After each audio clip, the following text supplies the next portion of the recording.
हरे कृष्णा। ओम नमः शिवाय।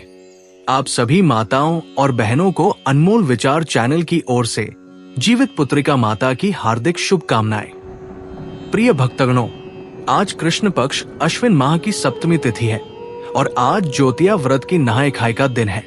आज से ही ज्योतिया व्रत प्रारंभ हो रहा है, जो 3 दिन का बड़ा ही कठिन व्रत माना जाता है। आज हम ज्योतिया व्रत की असली नहाय खाय कथा का श्रवण करेंगे।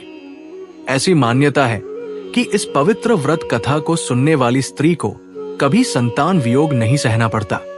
ज्योति वाहन भगवान की कृपा से माता जब तक जीवित रहती है तब तक उस स्त्री के पुत्र का कोई बाल भी बाका नहीं कर सकता। इस ज्योतिया व्रत को करने तथा कथा को सुनने से संतान की प्राप्ति होती है। संतान दीर्घायु वाला होता है, सुख, समृद्धि, लक्ष्मी की प्राप्ति होती है, सभी संकट नष्ट हो जाते हैं।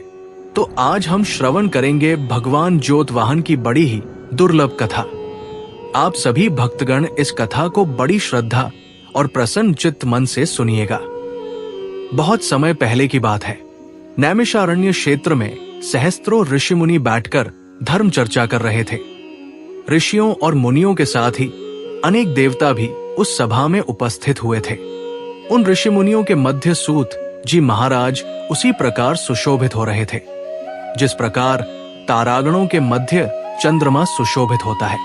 इस धर्म चर्चा के बीच ही महर्षियों ने संसार के कल्याण हेतु हाथ जोड़कर सूत जी से कहा, महाराज, कलयुग में मनुष्यों की आयु और श्रद्धा दोनों ही काफी कम हो जाएंगी।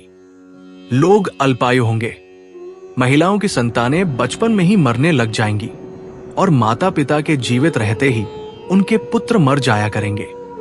एक ऋषि ने हाथ जोड़कर आगे कहा, महाराज, इस भीषण विपत्ति से बचने का कोई उपाय होगा?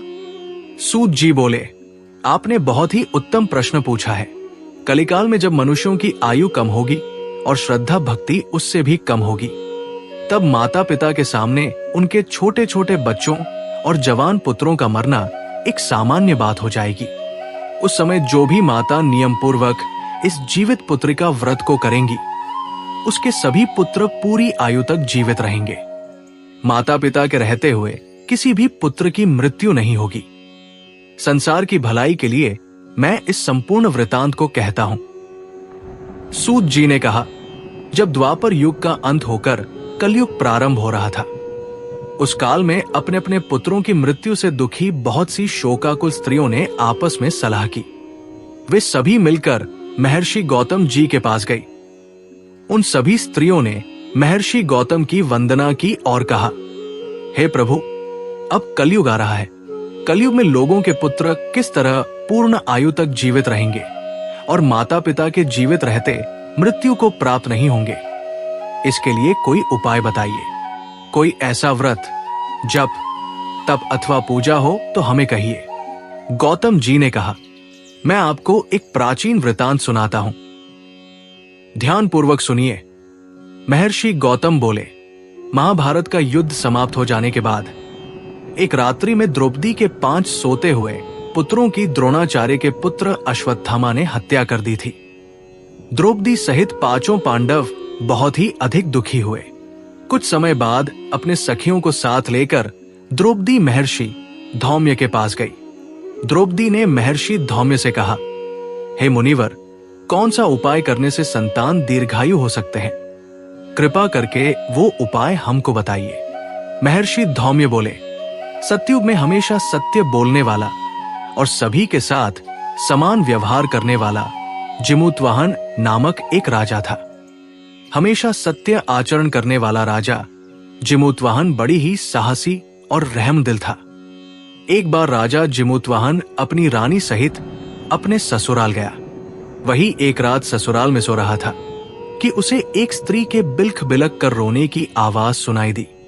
वो अपने पुत्र के लिए विलाप कर रही थी।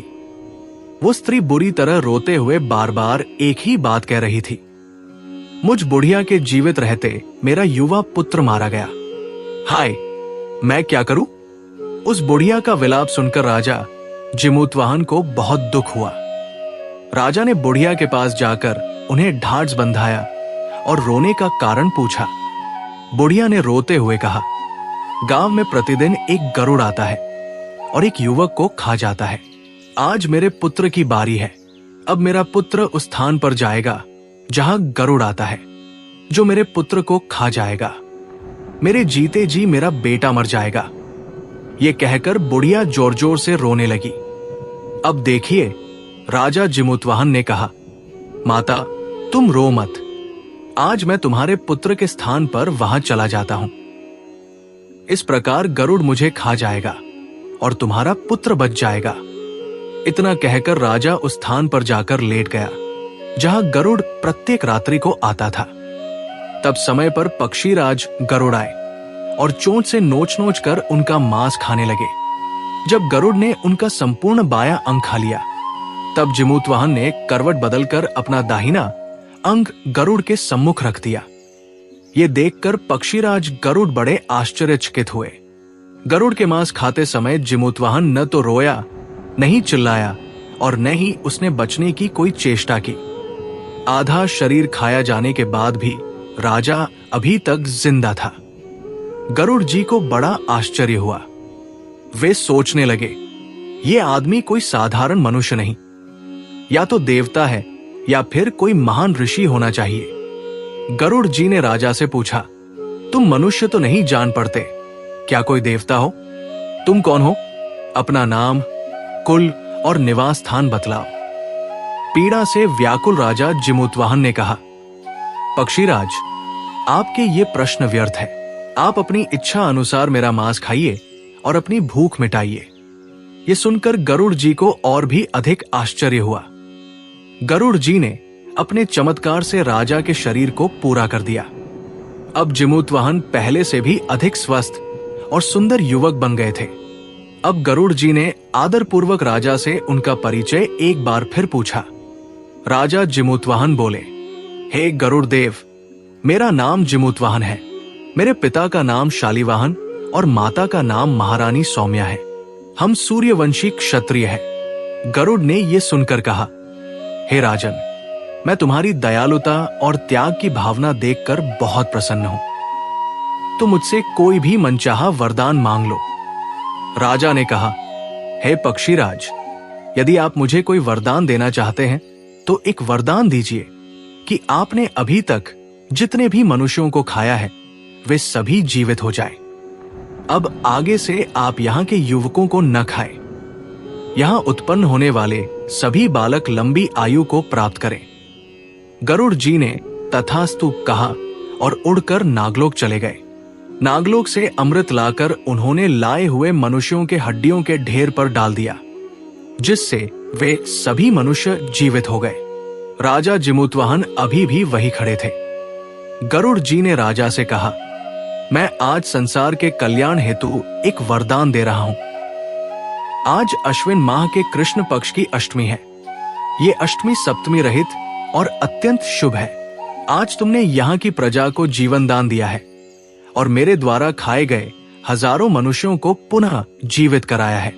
आज से ये तिथि अत्यंत पवित्र और ब्रह्म भाव से युक्त हो गई है। मैं ये अमृत तीनों लोकों द्वारा पूजित भवानी दुर्गा जी से लाया हूं। भवानी दुर्गा जी के द्वारा दिए गए अमृत द्वारा ही इन सभी मनुष्यों को जीवन दान मिला है। यही कारण है कि मातेश्वरी दुर्गा जी का एक नाम जीवित पुत्रिका भी है। गरुड़ जी ने आगे कहा, राजन, आज के बाद इस तिथि को जो स्त्रियां जीवित पुत्रिका माता के रूप में दुर्गा जी तथा कुशा नामक घास से तुम्हारी आकृति बनाकर दुर्गा जी के साथ साथ तुम्हारी भी पूजा करेंगी, उनका सौभाग्य और वंश निरंतर बढ़ता रहेगा। इस बात में जरा भी संशय नहीं। हे राजा जिमूतवाहन, जिस दिन उद्या तिथि अष्टमी हो, अर्थात सप्तमी से रहित अष्टमी को ही ये व्रत करना चाहिए। सप्तमी युक्त अष्टमी को ये व्रत करने से इसका कोई फल नहीं मिलेगा। आतशुद्ध अष्टमी को ये व्रत करके अगले दिन नवमी तिथि में ही इसका पारण करना चाहिए। यदि इन बातों का ध्यान न रखा जाए तो व्रत का प्रभाव नष्ट हो जाएगा। अब देखिए, जिमूतवाहन को ये वरदान देकर गरुड़ जी भगवान विष्णु के पास बैकुंठ चले गए। राजा जिमूतवाहन पहले तो अपने ससुराल आए और वहां से विदा लेकर अपनी पत्नी सहित अपने नगर में गए। महर्षि धौम्य ने द्रौपदी को ये संपूर्ण वृतांत सुनाने के पश्चात कहा, हे देवी, मैंने एक अतिशय दुर्लभ वृतांत तुमको सुनाया है। तुम मेरे द्वारा वर्णित विधि विधान से पूरी भक्ति भावना के साथ ये व्रत करो। इस व्रत में तुम दुर्गा जी तथा कुशा घास से बनाई गई राजा जिमूतवाहन की पूजा करो और नवमी को ही तुम्हारी सभी मनोकामनाएं अवश्य पूर्ण होंगी। एक बार प्रेम से बोलिए, जिमूतवाहन भगवान की जय। जय माता ज्योतिया। ओम नमः शिवाय। प्रिय भक्तगणों, आइए सुनते हैं अब दूसरी कथा। नर्मदा नदी के पास एक कंचनवटी नाम का नगर था। वहां के राजा का नाम मलाई केतु था। उसी नर्मदा नदी के पश्चिम ओर बालूटा नाम की मरुभूमि थी, जिसमें एक विशाल पेड़ पर चील रहती थी और उसी पेड़ के नीचे एक सियारिन भी रहती थी। चील और सियारिन दोनों ही पक्की सहेलियां थी। कुछ महिलाओं को जीतिया व्रत करते देख चील और सियारिन ने यह व्रत करने का संकल्प लिया और दोनों ही भगवान श्री जिमूतवाहन की पूजा और व्रत करने का प्रण ले लिया। जिस दिन दोनों को व्रत रखना था, ठीक उसी दिन शहर के एक बड़े व्यापारी की मृत्यु हो गई और उसका दाह संस्कार वहीं पर मरुभूमि पर हुआ। मुर्दा देखकर सियारिन को भूख लगने लगी और वो खुद को रोक नहीं पाई, जिसके कारण उसका व्रत टूट गया। परंतु चील ने खुद पर संयम रखा और पूरी श्रद्धा और नियम से अपना व्रत पूरा किया। अब देखिए, उस सियारिन ने तो मुर्दा खाया था, इसीलिए उसका व्रत खंडित हो गया। वो सियारिन मुर्दा घाट पर से एक हड्डी उठाकर ले आती और अपने मांद में छिपाकर धीरे धीरे रात को खाने लगती। तब चील ने सियारिन से कहा, हे सियारिन बहन, तुम क्या खा रही हो? कटकट की आवाज आ रही है। तब सियारिन ने कहा, हे चील बहन, मैं क्या बताऊं? मैं दिन भर से भूखी हूं और रात को भी भूखी रहना पड़ता है। मैं करवट बदल रही हूं तो मेरी हड्डियां कटकट बोल रही है। मैं कुछ खा थोड़े ही रही हूं। यह सुनकर चील ने कहा, हो सकता है बहन, तुम्हारी हड्डियां ही बोल रही होंगी। अब देखिए, उस चील ने सोचा कि उसकी बहन सियारिन सत्य बोल रही है। इस प्रकार सुबह हुई और चील ने अपना पारण पूरा किया। अब देखिए, चील ने तो अपना व्रत पूरा किया था, तो उसके बच्चे जियाज हो गए और सियारिन ने अपना व्रत भंग कर लिया था और हड्डी खाली थी, तो उसके पुत्र मुआज हो गए, मृत्यु को प्राप्त हो गए। वहां पर चील अपने बच्चों के साथ आनंद पूर्वक रहने लगी। अब इन दोनों की मृत्यु हुई तो अगले जन्म में दोनों सहेलियों ने पुत्री के रूप में एक ब्राह्मण परिवार में जन्म लिया। उनके पिता का नाम भास्कर था। चील बड़ी बहन और सियारिन छोटी बहन बनी। बड़ी बहन का नाम शीलावती रखा गया और उसका विवाह बुद्धिसेन के साथ हो गया। छोटी बहन का नाम कपरावती रखा गया और उसका विवाह उस शहर के राजा मलाई केतु से हुआ और वो कंचनवटी नगर की रानी बन गई। अब भगवान जिमूतवाहन के आशीर्वाद से बड़ी बहन शीलावती को 7 पुत्र प्राप्त हुए, लेकिन कपरावती के पुत्र जन्म लेते ही मर जाते थे। कुछ साल बाद शीलावती के 7 पुत्र बड़े हो गए और राजा के दरबार में काम करने लगे। उन्हें देखकर कपरावती के मन में ईर्ष्या और जलन की भावना उत्पन्न हो गई। इस ईर्ष्या की भावना में कपरावती ने राजा से कहकर शीलावती के 7 बेटों के सर कटवा दिए। फिर उन 7 सरों को साथ में बर्तन में ढककर रख दिया।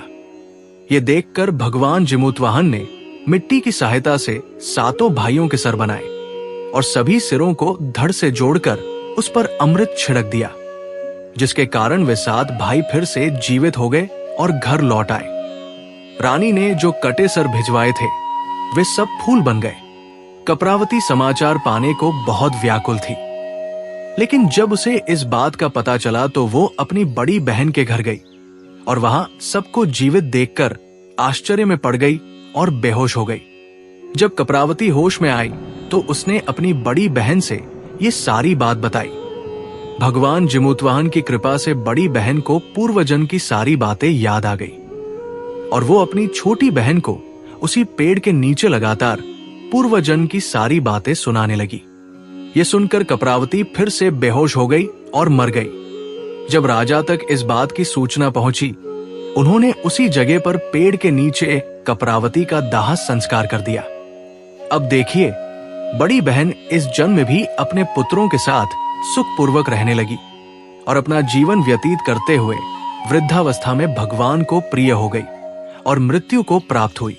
अगले जन्म में फिर से छोटी बहन जो सियारिन थी, उसने जन्म लिया और उसे वो सारी बातें याद थी। इस जन्म में उसने भगवान जिमूतवाहन की पूजा की और जितिया का व्रत किया। इसके फलस्वरूप उसे पुत्र रत्न की प्राप्ति हुई। उसके सारे पाप मिट गए और वो पुत्रवती हो गई। इस जन्म में वह अपना जीवन आनंद पूर्वक बिताने लगी।